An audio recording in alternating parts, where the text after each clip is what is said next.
अस्सलामु अलैकुम वरहमतुल्लाहि वबरकातुहू। प्रोग्राम छोटा अमल बड़ा सवाब में मैं हूँ आपका मेज़बान हाफिज़ हिशाम इलाही ज़हीर। मुअज़्ज़ज़ सामीन ग्रामी कदर, गुज़िश्ता प्रोग्राम्स के अंदर हमने रसूलुल्लाह सल्लल्लाहु अलैहि वसल्लम की इत्तिबा के हवाले से आपके सामने चंद गुज़ारिशात रखी थी। इसी सिलसिले को अगर हम आगे बढ़ाएँ तो रसूलुल्लाह सल्लल्लाहु अलैहि वसल्लम की अगर इत्तिबा से बंदा हट जाता है तो दिलों के अंदर बीमारी पैदा शुरू हो जाती है, यानी दिलों की इस्लाह करना ये जन्नत में जाने के लिए ज़रूरी है। नबी करीम सल्लल्लाहु अलैहि वसल्लम ने फरमाया, जब कोई इंसान झूठ बोलता है ना, जब कोई इंसान गुनाह करता है ना, तो उसके दिल के ऊपर एक स्याह नुक्ता पड़ जाता है। और बिल्कुल उसी तरह अगर कोई नेकी करता है तो रोशन हो जाता है दिल, आहिस्ता आहिस्ता पूरा दिल रोशन हो जाता है, जिस्म से रोशनी निकलती है, हिफाजती हिसार बनते हैं, दूर तक जाती है, हत्ता कि बंदा जन्नत में दाखिल हो जाता है। लेकिन दूसरी तरफ आएँ तो रसूलुल्लाह सल्लल्लाहु अलैहि वसल्लम की मुखालफत करने से इंसान फितने में भी मुब्तला हो जाता है और दिलों का मरीज़ भी बन जाता है। दिलों के हवाले से इंशाअल्लाह अपनी चंद गुज़ारिशात को बाद में आपके सामने रखेंगे। लेकिन फितनों का शिकार कैसे होता है, इमाम मालिक के पास एक शख्स आया। इमाम मालिक को आके कहता है, आपको पता है इमाम मालिक कितने बड़े मुहद्दिस हैं, अल्लाह ताला उनकी कब्र को नूर से भरे और उनके ऊपर अपनी रहमतों का नुज़ूल फरमाए। आज इतना अरसा गुजर जाने के बाद भी उनका नाम अकीदत और एहतराम से लिया जाता है। इमाम मालिक के पास एक शख्स आया, कहा, बेरे अली की आपकी नज़र में कोई फजीलत है? हज़रत इमाम मालिक ने कहा, जी हाँ, बेरे अली की फजीलत तो नहीं है, लेकिन बेरे अली, अबियारे अली, कर्नुल, जिसको हम जब जाते हैं तो ज़िल हिलैफ़ा के मुकाम के ऊपर अबियारे अली, जहाँ से मदीना का जो मिकात है, वहाँ से जहाँ से हम एहराम बांधते हैं, जो लोग मदीने गए हैं पता है उनको कि जब मक्का जाना हो, दोबारा उम्रा करने की नीयत करनी हो, तो बेरे अली के ऊपर जाकर एहराम बांधा जाता है। एहराम चाहे घर से बांध लो, लेकिन नीयत उम्रे की वहाँ से की जाती है। अब वो बंदा इमाम मालिक के पास आया बहस करने, और इमाम मालिक को आप आके कहता है कि मैं ये एहराम मस्जिद नबवी से बांधना चाहता हूँ। मस्जिद नबवी की ये फजीलत है कि मस्जिद नबवी में एक नमाज पढ़ना 1000 नमाज के बराबर है। मस्जिद नबवी की ये फजीलत है कि रोज़ा रसूल में और मिंबर के माबैन जितनी जगह वो जन्नत का एक टुकड़ा है। मदीना की ये फजीलत है कि दज्जाल और ताऊन इसमें दाखिल नहीं हो सकते। मदीना के फ़ज़ाइल, मस्जिद नबवी के फ़ज़ाइल बयान करते करते करी जा रहा है और कह रहा है मैं एहराम बांधूंगा तो मस्जिद नबवी के अंदर से बांधूंगा। इमाम मालिक ने कहा, रुक जा, फितने में ना पड़ी। और दलील भी दी, फलियहज़रिल्लज़ीना युखालिफूना अन अम्रिही, जो रसूलुल्लाह सल्लल्लाहु अलैहि वसल्लम के हुक्म की खिलाफ वर्जी करते हैं वो फितने में पड़ जाते हैं, उनके दिल टेढ़े हो जाते हैं। क्या कहा कि तू क्या समझता है, ये जितनी तूने फजीलतें बयान की हैं मस्जिद नबवी की, मदीना की, रसूलुल्लाह को इल्म नहीं था? जी रसूलुल्लाह को इल्म था, तो रसूलुल्लाह ने यहाँ से हराम क्यों नहीं बांधा? बाद आ जा और जा वहाँ पे जाकर बेरे अली से हराम बांध। गोया इंसान का दिल उस वक़्त तक सीधा रहता है जब वो अल्लाह की बात मानता है, रसूलुल्लाह की बात मानता है, वरना उसका दिल मरीज हो जाता है। और मरीज दिल जो है ना, वो जन्नत में नहीं जाता। अगर आप दिल की इस्लाह कर लेंगे, जन्नत में जाना आसान हो जाएगा। रसूलुल्लाह सल्लल्लाहु अलैहि वसल्लम ने फरमाया, जन्नत तो भरी पड़ी है नरम दिल, खुश मिजाज, हुस्न हलाक वाले लोगों से, यानी जिनके दिलों में कोड़ नहीं।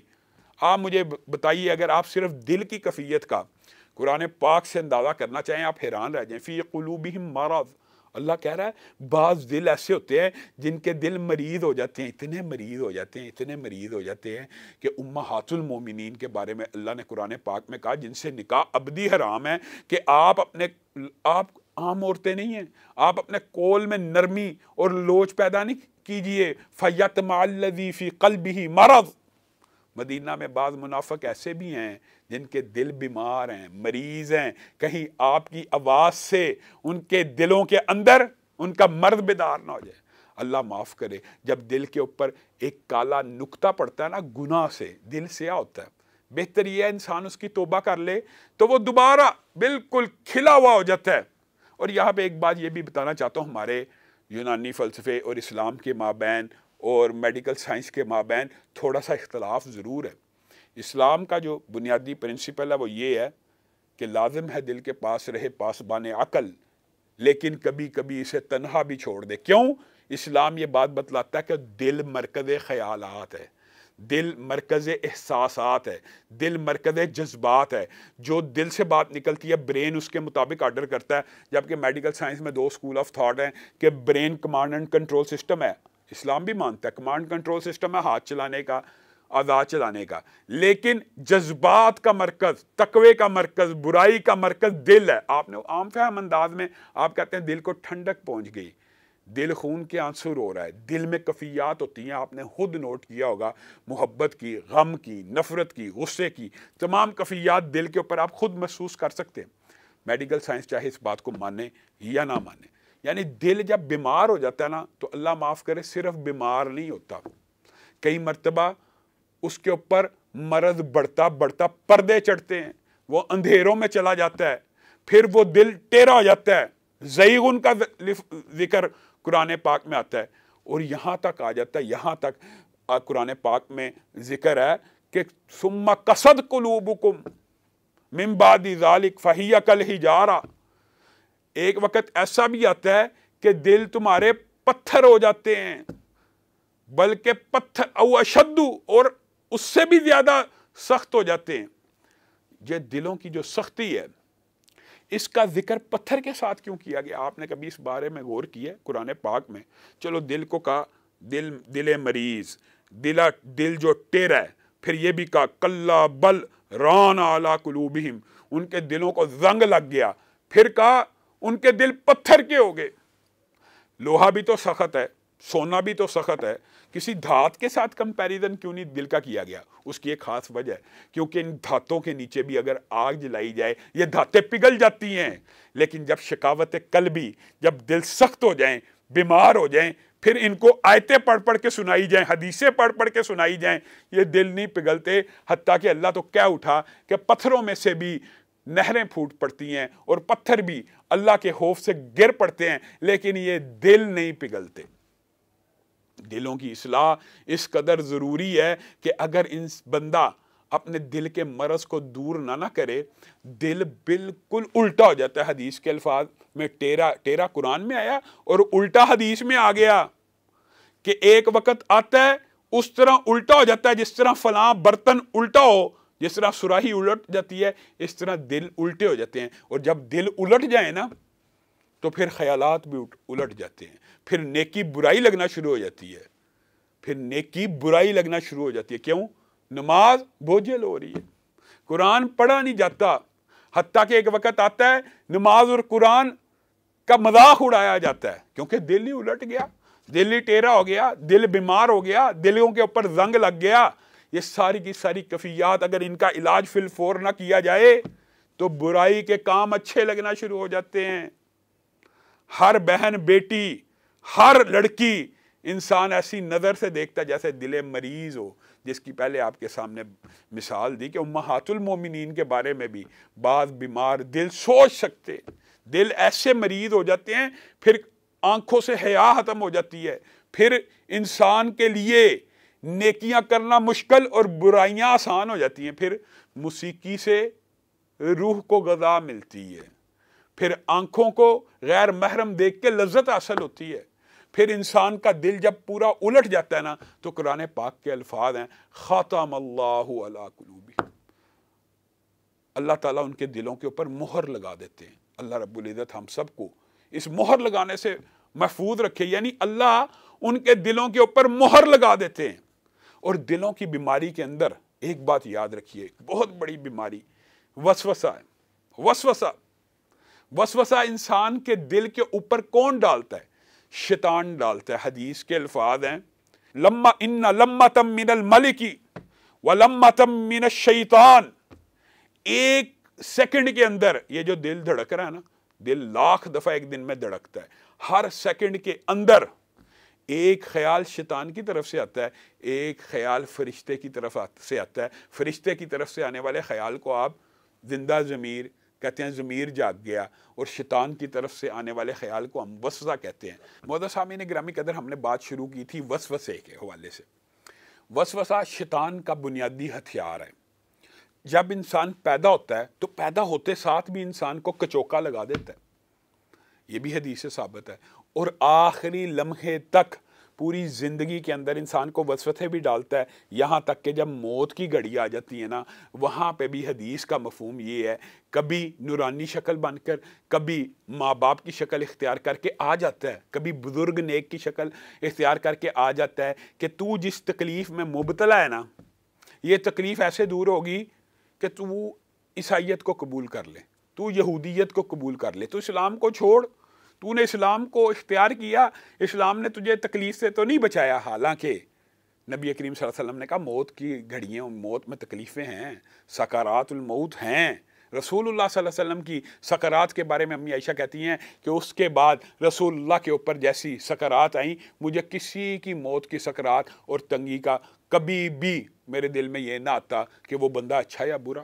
یعنی موت کی گھاٹی، موت کی سختی ہے، اس سختی کے اندر شیطان جو حملہ کرتا ہے، وسوسہ ڈالتا ہے، وہ کیا کرتا ہے؟ تجھے یہ تکلیف اس لیے آ رہی ہے تو مسلمان ہے، اسلام کو چھوڑ دے۔ آخری لمحات کے اندر اس کے چیلے چانٹے اس کو لے کے آتے ہیں کہ یہ بندہ کامیاب دنیا سے جا رہا ہے، یہ اس کو گمراہ کر دیا جائے۔ اور وہ آخری وقت جو ہوتا ہے نا، اسی لیے نبی کریم نے فرمایا تھا کہ اعمال کا دار و مدار خاتمے پر ہے، اور اللہ رب العزت مجھے اور آپ کو سب کو شیطان لعین کے اس آخری وقت کے حملوں سے محفوظ رکھے۔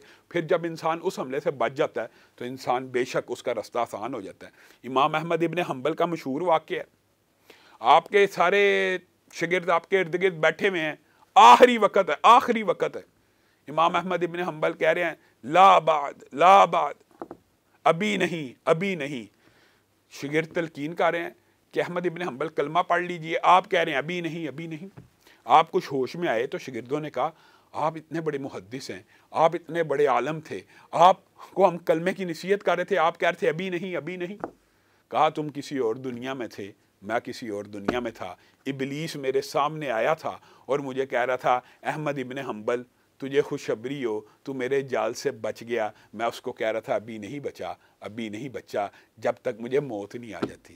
اس وقت بھی میرے اوپر جال پھینک رہا ہے، اس وقت بھی مجھے پھنسانا چاہ رہا ہے کہ میں اپنے دل میں یہ کبر محسوس کروں کہ میں تیرے شر سے بچ گیا، ابھی نہیں بچا، اس وقت تک نہیں بچوں گا جب تک موت کی وادی میں قدم نہیں رکھ لوں گا۔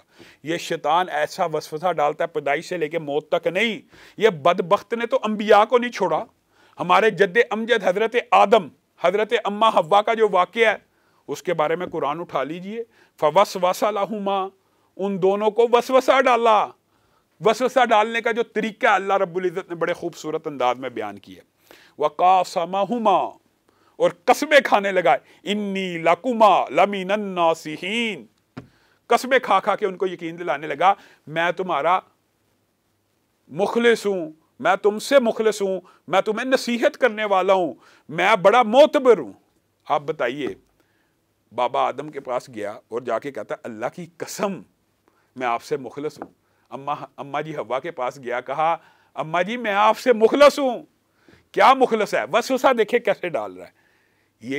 یہ دیکھے سوال، تشکیک، شکوک و شبہات۔ آج آپ ایتھیسٹ کو دیکھ لیں، آج آپ الہاد کے فتنے کو دیکھ لیں، آج آپ لبرل اور سیکولرزم کو دیکھ لیں، صرف وسوسہ ڈالیں گے، سوال ڈالیں گے، تشکیک ڈالیں گے۔ ابلیس نے ہمارے باپ آدم، اماں حوا کو یہی وسوسہ ڈالا سب سے پہلا۔ کیا؟ یہ پوری جنت کی جو نعمتیں، اور وسوسہ بھی اللہ نے قرآن پاک میں بیان کر دی ہے، یہ جو ساری کی ساری جنت کی نعمتیں ہیں، اللہ تعالیٰ نے تو کسی سے نہیں روکا، ایک ہی درخت سے کیوں روکا؟ اب یہ وسوسہ ڈل گیا، یہ نہیں ہوا۔ اچھا یہ بھی بات یاد رکھیے، قرآن پاک میں کہیں ذکر نہیں کہ شیطان نے اماں حوا اور بابا آدم کو ہاتھ سے پکڑ کے جنت سے نکال دیا، نہیں، شکوک و شبہات پیدا کیے۔ اور قرآن پاک کا ایک جو لفظ ہے نا فَدَلَّاهُمَا بِغُرُورٍ، یہ عدلہ دلو کا ذکر آپ نے سورہ یوسف میں پڑھا ہوگا۔ یہ ڈول ڈالنے کو کہتے ہیں، ڈول آہستہ آہستہ ڈلتا ہے اور پھر رسی ڈھیلی کر کے جب اس کو کھینچا جاتا ہے وہ پانی سے بھر جاتا ہے۔ فَدَلَّاهُمَا بِغُرُورٍ، شیطان نے ان دونوں کو دھوکے میں ڈالا۔ کس طرح؟ آہستہ آہستہ طریقے سے۔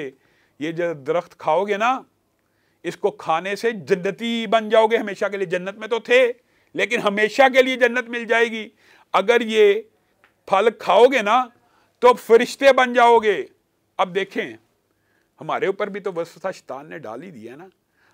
ہمیں چاہیے تھا ہم اس واقعے سے عبرتیں اور نصیحتیں پکڑتے، لیکن ہم کس بحث میں ہیں؟ اچھا وہ پھل کون سا تھا جو बाबा आदम ने और माँ हवा ने खाया, ये फल पता भी लग जाए तो मेरा आपका क्या फ़ायदा? इसके ऊपर लंबी लंबी बहसें और किताबें लिखी जाएंगी। वो फल कौन सा था जिसका ना कोई सियाक, ना सबाक, ना मकसद, ना फ़ायदा, ना दुनिया के अंदर, ना आखिरत के अंदर। ये शैतान इस तरह वसवसा डालता है और लालच क्या दे रहा है कि कहीं तुम हमेशा जन्नत में ना चले जाओ और कहीं तुम हमेशा के लिए फरिश्ते ना बन जाओ। मैं आपको एक बात बतलाता हूँ, यहाँ से एक बात समझ आती है कि हमेशा ज़रूरी नहीं है कि बुराई की खुली दावत दी जाए। कई मरतबा बुराई को मुज़य्यन करके दावत दी जाती है कि जन्नत में चले जाओगे, ये काम कर लो। होती वो बुराई है लेकिन दावत इस तरह दी जाती है कि जन्नत में चले जाओगे। बाबा आदम को भी यही कहा गया, हमेशा के लिए जन्नत में चले जाओगे अगर ये फल खा लोगे। नीयत तो जन्नत में जाने की थी ना। इसलिए मैंने और आपने अपनी ज़िंदगी के अंदर ये कुलिया समझ लेना है। मुझे और आपको जन्नत में जाने के लिए कोई बंदा, कोई मौलवी, कोई पीर, कोई फ़कीर, कोई आलम, कोई फ़की कोई मसला बताए कि ये काम करोगे जन्नत में चले जाओगे, तो उसको कहना ये काम कुरान से लेके आओ, हदीस से लेके आओ, असहाबे रसूल से लेके आओ। अगर उनसे साबित है तो करूँगा, नहीं साबित तो नहीं करूँगा। बाबा आदम को भी तो अल्लाह ने हुक्म दे दिया था ना, इस दरख्त के करीब नहीं जाना। अगर वो सिर्फ ये बात मान लेते, इसके वसवसे का शिकार ना होते, और अल्लाह ताला फिर बड़ी ही अल्लाह ताला भी बड़े प्यारे अंदाज में इंसान को समझाने की कोशिश करता है कुरान पाक में, ये तुम्हारा दुश्मन है। अफतत्तखिज़ूनहु व ज़ुर्रियतहु औलिया मिन दूनी व हुम लकुम अदु। अल्लाह कह रहा है कि ये उसको तुम अपना दोस्त बनाते हो जो तुम्हारा खुला दुश्मन है, और मैं रब जो तुम्हारा दोस्त हूं, जो बनना भी चाहता हूं, उसको तुम दोस्त नहीं बनाते। उसको जो तुम्हारा दुश्मन है अपना दोस्त बनाते हो। बिअसलिज़्ज़ालिमीना बदला, तुम कितना बुरा सौदा करते हो। तुमने कैसी तब्दीली कर दी, तुमने कैसा खसारे का सौदा कर दिया। मेरी आम फहम एक बात आपको समझाना चाहता हूं, आप समझिए। आपको या मुझे हमारे वालिद या दादा या चचा या मामू के ये फलां जो शख्स है, फलां जो चौधरी है, फलां जो वडेरा है, ये बड़ा जालिम है, इसने हमारी जायदाद पे कब्जा किया, ये समझाने के लिए कह रहा हूँ। इसके साथ हमारे मुकदमात चल रहे हैं, इसने हमें अदालत में घसीटा है, इसने हमारे से ये किया। इसके जंगल से बच जाना, इसके फरेब और धोखे में मत आना। और इंसान बचपन से ये बात सुनता आ रहा हो तो जब बड़ा होगा उस बंदे के बारे में इंसान के दिल की क्या कफियात होंगी, उसके खिलाफ होगा। लेकिन हम किस धोखे के अंदर हैं, हमारे बाप को जन्नत से निकालने वाला हमारा दोस्त बना हुआ है और हमें इदराक और शऊर नहीं। और इसीलिए शैतान जहन्नुम के अंदर भी आग के मिंबर के ऊपर बैठ के जब सारे लोग उसको कहेंगे कि तूने हमें गुमराह किया है, तो वो क्या कहेगा, फला तलूमूनी वलूमू अनफुसकुम, मुझे मलामत ना करो, अपने आप को मलामत करो। तुम्हें तो तुम्हारे रब ने भी बता दिया था कि मेरा वादा झूठा है। शैतान का वादा तो होता ही झूठा है। शैतान आपको सदका करेंगे ना, वहम डालेगा। नमाज पढ़ेंगे, नबी करीम ने कहा कि हिंजब नबी शैतान, यानी उसने अपने चेले चांटे रखे हुए हैं जो हर नेकी के काम में आपको वसवसा डालते हैं। तहारत के लिए वसवसा डालेगा, ज़कात में वसवसा डालेगा, नेकी के हर काम में, कुरान में हर नेकी के काम में वसवसा डालेगा ताकि आप वो नेक काम ना करें, क्योंकि वो आपका और मेरा खुला दुश्मन है। वो चाहता है हम जहन्नुम में चले जाएं। अल्लाह रब्बुल इज़्ज़त हमें शयातीन के वसवसों से बचाए। और वसवसों से बचने का तरीका क्या है? अऊज़ु बिल्लाहि मिनश शैतानिर रजीम के अलावा कुल अऊज़ु बिरब्बिन नास मालिकिन नास इलाहिन नास मिन शर्रिल वसवासिल खन्नास अल्लज़ी युवस्विसु फी सुदूरिन नास, कि अल्लाह की पनाह की तरफ बंदा आए, अल्लाह की पनाह में आए, अल्लाह की पनाह में आए। मौजूद सामीन गिरामी कदर, यहाँ पे हम आपसे लेते हैं इजाज़त। इंशाअल्लाह कल एक नए प्रोग्राम के साथ आपकी खिदमत में हाज़िर होंगे। वस्सलामु अलैकुम वरहमतुल्लाहि वबरकातुहू।